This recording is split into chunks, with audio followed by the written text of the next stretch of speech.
Any other tricks for the trade that we can kind of look out for, especially when it comes to sodium levels?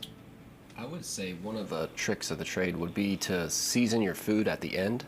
You're combining all your ingredients and then cooking it. So you really want to season at the end, so then you can see if you can add less or more of the salt. But usually a lot of ingredients already have a high sodium content. So season at the end of the dish, and it will really help you. So it sounds a little bit like a recurring theme here.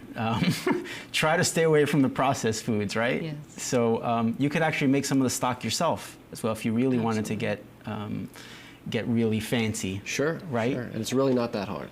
Right. So you take just some vegetables, put them in some water. You take all your raw ingredients. You're going to add them to your pot, and then just bring it up to a simmer. Let that reduce down, and you'll have your stock.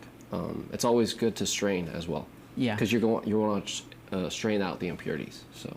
Right, and the nice thing about it is that you can make a huge batch and freeze it, right? Absolutely. Absolutely. And you're probably cutting the cost, I'm going to guess, at least in half. Tremendously. When you do it yourself. You put a little bit of time and effort. Another great tip is to put it into ice cube trays, so then it can be pre-portioned for you.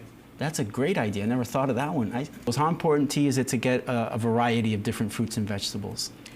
Well, as I like to say, you have to eat the rainbow. So every color of vegetable, the range from white, orange, red, purple, green, each color of vegetable has a different nutrient quality.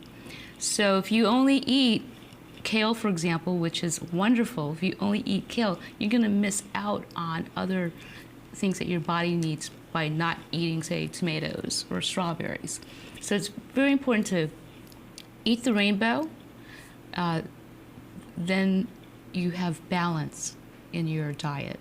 So a little bit of everything, and again, I stress a little bit of everything. It's balance and moderation, and that ends up being your magical diet. Yeah.